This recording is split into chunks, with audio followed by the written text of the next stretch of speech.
To Vyas IAS. इस lecture में हम लोग हरलम्बस रिवीजन सीरीज़ का नेक्स्ट लेक्चर को कंटिन्यू करेंगे। इसमें हम लोग पढ़ेंगे सोशल स्ट्रेटिफिकेशन न्यू राइट के पर्सपेक्टिव से। New right was a group जिनका पर्सपेक्टिव अलग था बाकी सबसे regarding social stratification. Social stratification में हम लोग अब तक फंक्शनलिस्ट व्यूज़ हमने समझे, पार्सन के व्यूज़ हमने समझे, ठीक है, वो भी फंक्शनलिस्ट व्यूज़ में ही आते हैं। डेविसन मूरे के व्यूज़ हम समझे, वो भी फंक्शनलिस्ट व्यूज़ में ही आते हैं। फिर डेविसन मूरे के पर्सपेक्टिव को हमने देखा किस तरीके से ट्यूमिन ने क्रिटिसाइज़ किया है, ठीक है। अब हम देख रहे हैं न्यू राइट पर्सपेक्टिव। ये न्यू राइट पर्सपेक्टिव क्या होता है? न्यू राइट का जो आइडिया है वो 1980s से फैलने लग गया था। ये बेसिकली फॉलो करता है 19th सेंचुरी कैपिटल लिबरलिज्म को। कैपिटल लिबरलिज्म यानी कि free market capitalism.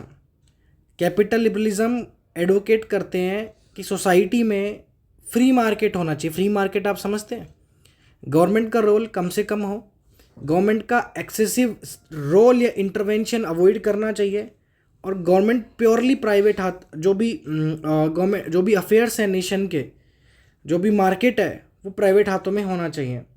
State should not act to redistribute resources को रीडिस्ट्रीब्यूट करने का काम स्टेट ना करे, फ्री मार्केट में इंटरफेयर नहीं करे। स्टेट माने गवर्नमेंट, ठीक है।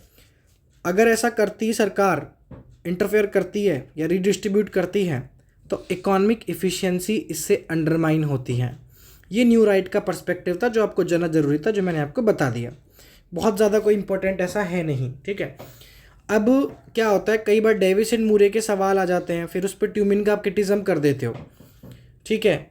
एक बात याद रखना कि जब भी आप किसी चीज़ को बता रहे हो फिर उसको क्रिटिसाइज़ कर रहे हो, मान लो क्वेश्चन आ जाता है कि डेविसन म्यूरे की थ्योरी की ये स्टेटमेंट है, क्रिटिकली एग्जामिन, तो इसमें आपने पहले डेविसन म्यूरे की थ्योरी बताओगे, फिर इसको क्रिटिसाइज़ करोगे। कंक्लूजन में क्या करोगे? तो कई बार कंक्लूजन में we need a theory which can be a balance of both the theories. तो वैसे ही पीटर सॉन्डर्स की थ्योरी है जिसको आप याद रखेंगे, क्योंकि बहुत बड़ा रोल है इसका दोनों को बैलेंस करने में, ट्यूमिन को और डेविसन म्यूरे को। पीटर सॉन्डर्स कहते हैं कि देखो ऐसा है कि अगर आपको, आई होप डेविसन म्यूरे की थ्योरी याद है, याद नहीं है पिछला लेक्चर देख लो, नहीं तो समझ में नहीं आएगा ये वाला लेक्चर। क्या कहते हैं डेविसन म्यूरे कि सोसाइटी में डिफरेंट पोजीशंस हैं, डिफरेंट रोल्स हैं, उनको अलग अलग रिवॉर्ड मिल रहे हैं, अलग अनइक्वल रिवॉर्ड है। अनइक्वल क्यों है? क्योंकि किसी रोल में ज़्यादा मेहनत करनी पड़ती है, किसी में कम करनी पड़ती है। किसी रोल में टैलेंटेड पीपल चाहिए, किसी में इतने टैलेंटेड नहीं चाहिए। जिसमें टैलेंटेड चाहिए उनको अट्रैक्ट करने के लिए उनको पैसा, रिवॉर्ड भी ज़्यादा देना पड़ता है। डेविसन मूरे जब ये बात कह रहे थे तो पीटर सॉन्डर्स ने कहा बिल्कुल ठीक है, ये भी ठीक है, इसके भी बेनिफिशियल इफेक्ट होते हैं, क्योंकि लोग मेहनत करेंगे, वर्क हार्ड करेंगे और फिर जाके जो है अच्छे रोल पे आ जाएंगे। ट्यूमिन ने फिर इसका क्रिटिसाइज़ किया था, आपको पता ही है, लेकिन पीटर सॉन्डर्स ने इसको सपोर्ट किया डेविसन मूरे को। पीटर सॉन्डर्स ने ट्यूमिन को भी सपोर्ट किया, ये कहते हुए कि ज़रूरी नहीं है कि हमेशा ऐसा ही हो कि स्ट्रेटास बट जाएं इकोनॉमिक डिफरेंसेस पे, अनइक्वल रिवॉर्ड पे डिफरेंट पोजीशन बने, ऐसा ज़रूरी नहीं है। क्योंकि डेविसन मूरे क्या कहते थे, हर सोसाइटी में ये इनविटेबल है। क्या पढ़ा था हमने? फंक्शनलिस्ट पर्सपेक्टिव क्या कहता है कि सोसाइटी में स्ट्रेटिफिकेशन आना, डिफरेंट रोल्स बट जाना, ये इनविटेबल है, ये नेसेसरी है, ये आएगा ही आएगा सोसाइटी को चलाने के लिए। लेकिन पीटर सॉन्डर्स कहते हैं ऐसा ज़रूरी नहीं है, ऐसा ज़रूरी नहीं है कि इनविटेबल है। अगर हो जाता है तो बेनिफिशियल है, अच्छी बात है, वेरी गुड, मज़े करो, नहीं तो ज़रूरी नहीं है ऐसा हो ही हो। इट्स नॉट नेसेसरी, ठीक है। ये डिज़ायरेबल है, ठीक है, इट्स डिज़ायरेबल, होना चाहिए, बट ज़रूरी नहीं है कि ऐसा हो, ये पीटर सॉन्डर्स कहते हैं, ठीक है। Now let's just talk about equality. हमारा जो नेक्स्ट टॉपिक है वो है इक्वालिटी एंड जस्टिस। अब यूट्यूब पे तो देखो आपको बहुत सारे, मैं कह रहा हूँ, लेक्चर्स मिल जाएंगे सोशियोलॉजी के दुनिया भर के, लेकिन हरलम्बस में जो कॉन्सेप्ट्स हैं ना, वो ना तो किसी और सोशियोलॉजी की बुक में है, ना कभी मिलेगा, क्योंकि ये एक स्टैंडर्ड बुक मानी जाती है, और उसके ही ये नोट्स बनाने में हमें काफ़ी टाइम लग गया था, जो मैं आपके सामने पेश कर रहा हूँ। इसको आपने कवर कर लिया ना अच्छे से, आप ये मान के चलो कि बाकी बुक्स, रिट्जर हो गई या नितिन सांगवान हो गई, ये आपको समझना आसान हो जाएगा। हालांकि इसके बाद रिजर्व भी हम लोग कवर करेंगे, बट पहले हडलम्बस करेंगे। Equality and justice. इक्वालिटी 3 तरह की होती है, फॉर्मल और legal equality, equality of opportunity, equality of outcome. Legal equality क्या होती है? सब के ऊपर सेम लॉज अप्लाई होंगे, ये होती है legal equality. Equality of opportunity क्या होती है? सबको इक्वल अपॉर्चुनिटी मिलनी चाहिए, सबको इक्वल अपॉर्चुनिटी मिलनी चाहिए। देखो ये लाइन बड़ी प्यारी है, people have an equal chance to become unequal. लोग अपने तरीके से अलग अलग हो सकते हैं, इतनी आज़ादी उन्हें मिलनी चाहिए कि उनको अपॉर्चुनिटी उनके हिसाब से मिले। ठीक है, मेरिट जिसकी हो उस हिसाब से उसको ज़्यादा काम मिल, ज़्यादा अपॉर्चुनिटी हो, तो सक्सेस के लिए लोग compete करें और अपॉर्चुनिटी सबको बराबर मिले। जो मेरिटोक्रेटिक सोसाइटी होती है वो यही होती है। तीसरा है equality of outcome. Equality of outcome का मतलब है कि एक इंसान कहीं से भी स्टार्ट करे, लेकिन अगर एक पॉइंट है वहाँ पे कोई भी पहुँचे, उसको आउटकम या उसका रिवार्ड एक ही मिलना चाहिए, भले ही उसकी कोई भी स्टार्टिंग पॉइंट हो। मान लो 2 लोगों को इंजीनियर की जॉब लगती है, दोनों की सैलरी फिक्स हो। ये नहीं देखना चाहिए कंपनी वालों को कि दूसरा इंजीनियर या कोई भी इंजीनियर रूरल बैकग्राउंड है, जेंडर के हिसाब से, या कुछ ऐसी चीज़ जिससे उनको लगता है नहीं, इस इंजीनियर को स्किल के अलावा जो जॉब की रिक्वायरमेंट है उसके अलावा कि कम मिलनी चाहिए। उसका स्टार्टिंग पॉइंट या बैकग्राउंड अवॉइड करना चाहिए, ये इक्वालिटी ऑफ आउटकम कहता है। स्टार्टिंग पॉइंट कैसा भी हो, बैकग्राउंड कैसा भी हो, उसकी मेहनत का जो फल है इंसान को उसके हिसाब से मिलना चाहिए, इक्वालिटी होनी चाहिए। ठीक है, तो इक्वालिटी ऑफ आउटकम की हम बात, पीटर सॉन्डर्स ने इसके बारे में एक बात कही है कि अगर आप इक्वालिटी ऑफ आउटकम अचीव करने की कोशिश करोगे तो इससे इक्वालिटी ऑफ अपॉर्चुनिटी और लीगल इक्वालिटी कम हो जाएंगे, खतरे में बढ़ जाएंगे। और इक्वालिटी ऑफ आउटकम अगर अचीव करना है तो फिर रिजर्वेशन वगैरह करना पड़ेगा।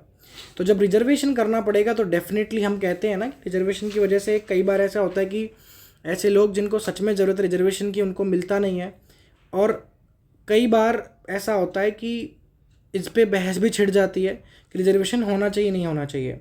तो पीटर सॉन्डर्स यही कहते हैं कि अगर इक्वालिटी ऑफ आउटकम आप क्रिएट करने की कोशिश करोगे ना, जो हम रिजर्वेशन के जरिए इक्वालिटी क्रिएट करने की कोशिश करते हैं, उसे इक्वालिटी ऑफ अपॉर्चुनिटी नहीं मिल पाती है सबको, क्योंकि रिजर्वेशन है, सबको अपने अपने मार्क्स लाने पड़ेंगे, अपने तरीके से रिजर्वेशन होता है, अपनी अपनी सीट्स फिक्स हो जाती हैं, वो चीज़ें हैं। ठीक है, रॉबर्ट नोजिक भी कहते हैं क्वालिटी ऑफ आउटकम आप लोग लेके आओगे तो उससे इनजस्टिस होगी। ठीक है, तो सॉन्डर्स और नोजिक दोनों जो इक्वालिटी ऑफ आउटकम को अपोज करते हैं। और अगर इस पे आपको एक्चुअली ये कब आप यूज़ कर सकते हो, क्वेश्चन अगर है कि इक्वालिटी ऑफ आउटकम पे कि होनी चाहिए नहीं होनी चाहिए, तो होने के लिए आप 2 पॉइंट लिखो, नहीं होने के लिए 2 पॉइंट लिखो। नहीं होने के लिए आपको ये पॉइंट मिल जाएंगे जो आप सॉन्डर्स और नोजिक के लिख सकते हो। इसलिए थिंकर्स ज़रूरी होते हैं, ये थिंकर्स आपके काम आते हैं आपके आर्ग्यूमेंट को सपोर्ट करने में। ठीक है, कुछ अलग से मज़ा नहीं आता है थिंकर्स रटने में किसी को। बाई नो, पेपर 1 में 80 थिंकर होते हैं, पेपर 2 में भी 80-90 थिंकर आपको रटने पड़ेंगे, तो मज़ा तो आता नहीं है। लेकिन आप अगर थोड़ा इंटरेस्ट रखेंगे सब्जेक्ट में, थोड़ा आप देखेंगे कि ये थिंकर्स नहीं, आपके वीपन हैं, आपके आर्ग्यूमेंट्स में वजन लाने की कोशिश करते हैं। ऐसा वीपन अगर कोई आपको मिल रहा है तो जितना वीपन हो सके उतना कलेक्ट करो, जितना थिंकर्स, जितना कीवर्ड, जितना केस स्टडी कलेक्ट करने की कोशिश कर सकते हो करो, जितना डेटा कलेक्ट करने की कोशिश कर सकते हो करो। दैट्स वाई हडलम्बस इंपॉर्टेंट है। सॉन्डर्स और हैग कहते हैं, 2 थिंकर हैं, ये कहते हैं कि इनइक्वालिटी जस्टिफाइड है। समाज में इनइक्वालिटी थोड़ी बहुत होनी भी चाहिए। इनइक्वालिटी है तभी तो इकोनॉमिक ग्रोथ है। अगर जो लोग सक्सेसफुल हैं, जो अपने सपनों को पूरा कर पा रहे हैं, उनको खुद का सेल्फ इंटरेस्ट पूरा करने देना चाहिए, उनको उनके मुताबिक उनको रिवॉर्ड मिलना चाहिए। कंपटीशन तभी तो रहेगा, तभी तो क्वालिटी बढ़ेगी गुड्स एंड सर्विसेज की। ठीक है, तो इनइक्वालिटी है, जो जितनी मेहनत करेगा उसको इतना मिलेगा, जो कम मेहनत करेगा उसको कम मिलेगा। इसी वजह से लोग मेहनत करेंगे, इंटरेस्ट भी सोसाइटी के पूरे होंगे। ये सॉन्डर्स और हैग कहते हैं इनइक्वालिटी के सपोर्ट में। जो आप भी अपने एग्जाम में इनइक्वालिटी के सपोर्ट में ये पॉइंट लिख के आ सकते हो। याद रखना, आंसर तो बैलेंस होना चाहिए। आंसर लिखने हैं आपको बैलेंस, बहुत ज़्यादा एब्सोल्यूट नहीं करने हैं किसी भी पर्सपेक्टिव। आप किसी भी बैकग्राउंड के हो, किसी भी व्हाट्सएप ग्रुप में हो, किसी भी पार्टी, पॉलिटिकल पार्टी, रिलीजन को सपोर्ट करते हो, कभी भी एब्सोल्यूट आंसर नहीं लिखने हैं। अपॉर्चुनिटी एंड इनइक्वालिटी की बात करें तो इनइक्वालिटी ऑफ अपॉर्चुनिटी अगर है भी तो मेनली ये देखा गया है unequal distribution of ability and effort की वजह से है कि कुछ लोग मेहनत कम करते हैं, कुछ लोग एफर्ट्स कम लगाते हैं, तो उस वजह से उनको जो है उस हिसाब से अपॉर्चुनिटी मिलती है। तो ये पॉइंट है जो आप यूज़ कर सकते हो, ठीक है। अब इन सब का क्रिटिज्म किन सब का, जो लोग इनइक्वालिटी को सपोर्ट करते हैं, जो लोग कहते हैं कि इक्वालिटी ऑफ अपॉर्चुनिटी नहीं होनी चाहिए और इनइक्वालिटी ठीक है, तो उनका क्रिटिक है सबसे पहले तो कि ये लोग जो है स्ट्रेटिफिकेशन को सपोर्ट करते हैं, स्ट्रेटिफिकेशन के हार्मफुल इफ़ेक्ट्स को भी नज़रअंदाज करते हैं। अगर सोसाइटी स्टेटास में बट रही है, अगर सोसाइटी में इनइक्वालिटी है तो उसके और भी हार्मफुल इफेक्ट होते हैं। भले ही 4 बेनिफिट आपने गिना दिए, कंपटीशन है, रिवॉर्ड्स मिलते हैं, हार्डवर्क को सपोर्ट करता है, बट उसके और भी नुकसान होते हैं जो कि हिडन है, पता नहीं चलते हैं, डीप सोशोलॉजिकल एनालिसिस से ही वो समझ में आते हैं। और क्या है criticism? Capitalism mainly use of forced labour पे बेस्ड है। कैपिटलिज्म, फैक्ट्रीज, इंडस्ट्रीज ये सब फोर्स्ड लेबर यूज़ करती हैं, इसमें कोई फ्रीडम नहीं होता है, ठीक है। आप ये देखोगे, इसका सबसे बड़ा एग्जांपल है साउथ अफ्रीका। साउथ अफ्रीका में कैपिटलिस्टिक मार्केट चल रहा था, साथ ही साथ रेसिज्म भी चल रहा था। वही फोर्स्ड लेबर जो ब्लैक पीपल थे उनको ही यूज़ किया जा रहा था एज अ फोर्स्ड लेबर, ठीक है। सॉन्डर को क्रिटिसाइज करने के लिए 2 और लोग आए, गॉर्डन मार्शल और एडम स्विफ्ट। इन्होंने सॉन्डर को क्रिटिसाइज किया। इन्होंने कहा कि सबसे पहले तो सॉन्डर को क्रिटिसाइज करते हुए इन्होंने ये बोला कि आप इक्वालिटी ऑफ अपॉर्चुनिटी को तो सपोज कर रहे हो, ठीक है, इक्वालिटी ऑफ अपॉर्चुनिटी को सपोर्ट कर रहे हो, फॉर्मल लीगल इक्वालिटी को भी आप सपोर्ट कर रहे हो, लेकिन ये दोनों प्रिंसिपल साथ में नहीं आते, ठीक है। साथ में कभी आते हैं, साथ में कभी नहीं आते। ज़रूरी नहीं है किसी को इक्वालिटी ऑफ अपॉर्चुनिटी हो तो उसको फॉर्मल इक्वालिटी भी मिले। फॉर्मल इक्वालिटी मैंने पढ़ा है ना कि सारे लॉज जिस पे अप्लाई हो, सेम लॉज अप्लाई हो सब पे, ठीक है। इन्होंने क्रिटिज्म किया सॉन्डर्स का। ये भी सॉन्डर ने क्या कहा था, इनइक्वालिटी होनी चाहिए, मार्केट फोर्सेस होनी चाहिए। इनइक्वालिटी है, कंपटीशन है, मार्केट फोर्सेस हैं तो मेरिट भी आएगा, मेरिट को रिवॉर्ड मिलेगा। मेरिट माने जो हार्डवर्क है, जिसकी एबिलिटी है, एफर्ट्स जिसने डाले हैं उसको रिवॉर्ड मिलेगा। तो उसको इस पे सवाल उठाते हैं मार्शल और स्विफ्ट, कहते हैं बात गलत है, ठीक है। इन्होंने पूरी केस स्टडी की थी, ठीक है, गोल्डन मार्शल ने और बाकी सब ने, उन्होंने पूरा देखा था किस तरीके से जो है सोशल मोबिलिटी इन्फ्लुएंस होती है क्लास से, ठीक है। सोशल मोबिलिटी क्लास इन्फ्लुएंस का मतलब है कि आप जिस क्लास से हो, हाई क्लास, लोअर क्लास, उसी पे डिपेंड करता है आप कितने ज़्यादा मोबाइल हो। सोशल मोबिलिटी मैंने क्या बताया था कि जो इंसान, मोबिलिटी 2 होती है, अपवर्ड्स और डाउनवर्ड्स। खास करके यहाँ पे हम अपवर्ड्स मोबिलिटी की बात कर रहे हैं कि ऊपर जाने के लिए, प्रमोशन, ग्रोथ उसी की है, सोशल मोबिलिटी उसी की है जिसकी क्लास अच्छी है, हाई क्लास का है, क्योंकि क्लास से ही इन्फ्लुएंस हो रही सोशल मोबिलिटी। इन्होंने रिसर्च करके बताया प्रॉपर। भले ही कितना ही एजुकेशन हो उस बंदे का, कितना ही ज़्यादा पढ़ा लिखा हो, अगर वो सब उसकी क्लास पे डिपेंड करता है कि उसकी क्लास कौन सी है सोशल मोबिलिटी के लिए। इन्होंने अपनी स्टडी में साबित करके बताया। यानी इन्होंने सॉन्डर्स को क्रिटिसाइज़ किया ये कहते हुए कि तुम कहते हो ना फ्री मार्केट होना चाहिए, जो जितनी मेहनत करेगा उसको हिसाब से मिल जाएगा। अरे मेहनत अगर कर भी रहे हैं तो क्लास का इफेक्ट भी तो हो रहा है, ठीक है। जैसे वर्किंग क्लास को डिग्री तो मिल जाती है मेहनत करके, लेकिन फिर भी वर्किंग क्लास है तो वो कैपिटलिस्टिक सोसाइटी का पार्ट नहीं बन पाते। समझ में आ गया। सोशल स्ट्रेटिफिकेशन अब पढ़ेंगे मार्क्सिस्ट पर्सपेक्टिव। हमने फंक्शनलिस्ट पर्सपेक्टिव पढ़े, फिर फंक्शनल पर्सपेक्टिव में पार्सन पढ़ा, मूरे पढ़ा, फिर ट्यूमिन का क्रिटिक पढ़ा। ट्यूमिन का भी फिर हमने देखा किस तरीके से सॉन्डर्स ने बैलेंस किया, ठीक है।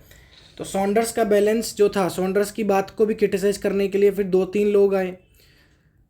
इक्वालिटी, जो इनइक्वालिटी को सपोर्ट कर रहा था सॉन्डर्स, उसको क्रिटिसाइज करने के लिए भी मार्शल और स्विफ्ट आए।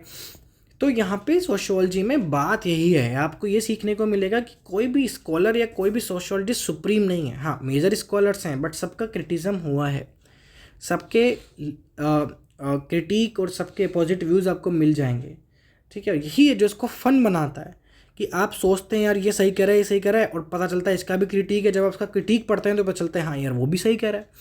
ऐसे खुलता है दिमाग। ऐसे इसलिए कहते हैं ना UPSC will change your personality. UPSC जो कर लेता है ना, कहते हैं उसकी पूरी पर्सनैलिटी चेंज हो जाती है अगर 2 साल वो अच्छे से पढ़ ले। क्यों? क्योंकि ओपन माइंड होता है, बैलेंस्ड माइंड होता है, चीज़ों को अलग तरीके से देखने का भी नज़रिया होता है। कि ये पॉसिबिलिटीज़ में फिर इंसान सोचने लग जाता है ये भी हो सकता है, ये भी हो सकता है। ठीक है, तो सोशल स्ट्रेटिफिकेशन मार्क्सिस्ट पर्सपेक्टिव पढ़ते हैं। मार्क्सिस्ट पर्सपेक्टिव तो आपको पता ही है किस चीज़ की बात करता है, कॉन्फ्लिक्ट पर्सपेक्टिव है मार्क्सिस्ट पर्सपेक्टिव। ये मार्क्सिज्म ये कहता है स्ट्रेटिफिकेशन डिविजिव है। ठीक है, फंक्शनलिस्ट क्या कहते हैं, स्ट्रेटिफिकेशन इंटीग्रेटिव है, इंटीग्रेट करता है, फंक्शनल है, अच्छा है। मार्क्सिस्ट कहता है नहीं, डिविजिव है। इसमें कोई किसी को एक्सप्लॉइट कर रहा होता है, कोई ना कोई एक्सप्लॉइट हो रहा होता है। It's a game of exploitation. ठीक है, मार्क्सिस्ट पर्सपेक्टिव जो है वो सोशल स्ट्रेटा पे बात करते हैं, सोशल इनइक्वालिटी की बात इतनी नहीं करते। सोशल स्ट्रेटा कि स्ट्रेटास बटे हुए हैं, इनइक्वालिटी तो है बट स्टेटस पे ज़्यादा बात करते हैं। स्टेटस को जो है ज़्यादा स्टडी करने की कोशिश करते हैं। जैसे क्लास, एक एग्जांपल है क्लास। मार्क्सिस्ट ये कहते हैं क्लास दो मेजर ग्रुप में बटी हुई है। हर सोसाइटी, हर नेशन दो ग्रुप में बटा हुआ है, रूलिंग क्लास, सब्जेक्ट क्लास। वो क्लास जो रूल कर रही है, वो क्लास जो रूल्ड हो रही है, राज करने वाला और उस राज को फॉलो करने वाला। जो रूलिंग क्लास है, जो राज कर रही है, वो उसकी पावर आती कहाँ से है? उसकी पावर आती है मीन्स ऑफ प्रोडक्शन को कंट्रोल करने से। मीन्स ऑफ प्रोडक्शन क्या होता है? देखो, ये तो एक बहुत अच्छा कीवर्ड है मार्क्सिस्ट थ्योरी में, ये तो आपको यूज़ करना ही है और हर बार आपको दिख जाएगा। मीन्स ऑफ प्रोडक्शन का मतलब ये है कि कोई भी अगर प्रोडक्शन हो रहा है फैक्ट्रीज़ में, इंडस्ट्रीज़ में, कंपनीज़ में, गुड्स सर्विसेज आप देख लो, उस प्रोडक्शन को करने के पीछे की जो जो चीज़ें लग रही हैं वो मीन्स होता है। रॉ मटेरियल, लेबर, बिल्डिंग, जो भी चीज़ चाहिए होता है, उन सब का कंट्रोल और उन सब की ऑनरशिप रूलिंग क्लास के पास होती है। इसी के लिए इनके पास जो है रूल करने की पावर होती है और इसी के लिए वो सब्जेक्ट क्लास को एक्सप्लॉइट और ऑप्रेस करते रहते हैं। और दोनों क्लासेस के बीच में कॉन्फ्लिक्ट ऑफ इंटरेस्ट है, दोनों की बनती नहीं है। ये तो ऑफ कोर्स नहीं बनती। आप हमेशा देख लेंगे जो बॉस एम्प्लॉई है किसकी बनती है भाई? रूलिंग क्लास और सब्जेक्ट क्लास के बीच में नहीं बनती हैं। ठीक है, इवन मार्क्स ये भी कहते हैं कि जो लीगल और पॉलिटिकल सिस्टम होते हैं ना, कोर्ट, कचहरी, पुलिस, गवर्नमेंट, ये सब ब्यूरोक्रेसी, ये सब रूलिंग क्लास के ही इंस्ट्रूमेंट है। ये सब रूलिंग क्लास को ही सपोर्ट करते हैं। जैसे बहुत से लोग क्रिटिसाइज़ करते हैं कि अंबानी जी, अडानी जी का नाम लेते हैं कि सरकार इनको सपोर्ट करती है, यही असली में राज कर रहे हैं। बहुत से लोग कहते हैं, राहुल गांधी जी भी कई बार ऐसे आर्ग्यूमेंट देते हैं। तो वो कहीं ना कहीं ये मार्क्सिस्ट व्यू ही है कि जो भी देश में चल रहा है, ब्यूरोक्रेसी कहते हैं ना, सीबीआई और ईडीए सब गवर्नमेंट के हाथ में है। तो ये सारी बातें मार्क्सिस्ट वाली ही हैं कि रूलिंग क्लास ही है जो इन सबको कंट्रोल करती हैं।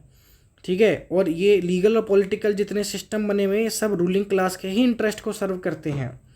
ठीक है, तो मीन्स ऑफ प्रोडक्शन जो है अगर कम्युनली ऑन होता है तो क्लास अपने आप चली जाएंगी। कम्युनली मतलब सब ले लेते हैं। अगर अभी तो कौन ले रहा है? Ruling class.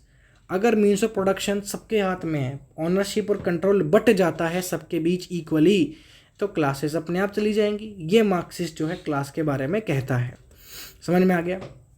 क्लास होती क्या है? क्लास की बेसिक डेफिनेशन अगर किसी को जाननी है तो वो ये है, क्लास एक सोशल ग्रुप है जिसके मेंबर्स सेम रिलेशनशिप शेयर करते हैं to the means of production. मतलब मीन्स ऑफ प्रोडक्शन के साथ उनका रिश्ता एक जैसा है।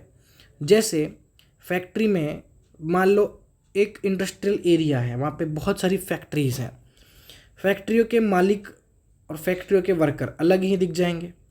फैक्ट्रियों के जो वर्कर हैं वो आपस में क्लास सेम रखते हैं क्योंकि उनका रिश्ता प्रोडक्शन से एक जैसा है। प्रोड्यूस करने का काम, लेबर का काम एक जैसा है, नेचर एक जैसा है। और जो मालिक है, जो रूलिंग क्लास है, उनका रिश्ता प्रोडक्शन से सेम है। उनका अपना अलग सेम रिश्ता है, एक जैसा रिश्ता है आपस में। समझ आ रहे? तो relationship to the means of production depend करता है कि किस बंदे की क्या क्लास है। जिसका जैसा रिलेशनशिप होगा उस मीन्स ऑफ प्रोडक्शन से वैसा उसकी क्लास हो जाती है। ये क्लास की डेफिनेशन पढ़नी ज़रूरी है क्या? बिल्कुल भाई पढ़नी ज़रूरी है। सलेबस में खैर अब तो नितिन सांगवान के पीछे आप देखेंगे तो पूरी ग्लोसरी आ गई है जिसमें उन्होंने एक एक की टर्म को डिफाइन कर दिया है। बट वो डेफिनेशन रटी हुई होनी चाहिए। ये डेफिनेशन अगर रटी हुई नहीं है तो इंट्रोडक्शन में आप क्या लिखोगे? इंट्रोडक्शन में डेफिनेशन ही लिखी जाती हैं, चाहे कितनी भी बोरिंग लगे। यकीन मानो डेफिनेशन आपके काम ही आएंगी। डेफिनेशन आप रट लो, बहुत बढ़िया चीज़ है, याद रखोगे। समझ में आ गया? आगे हम पढ़ेंगे क्लासेस के बारे में और डीपली। क्लासेस किस तरीके से इवॉल्व हुई मार्क्स के हिसाब से। बड़ा इंटरेस्टिंग, बड़ा मज़ेदार चैप्टर है। आज के लिए इतना ही। Thank you so much.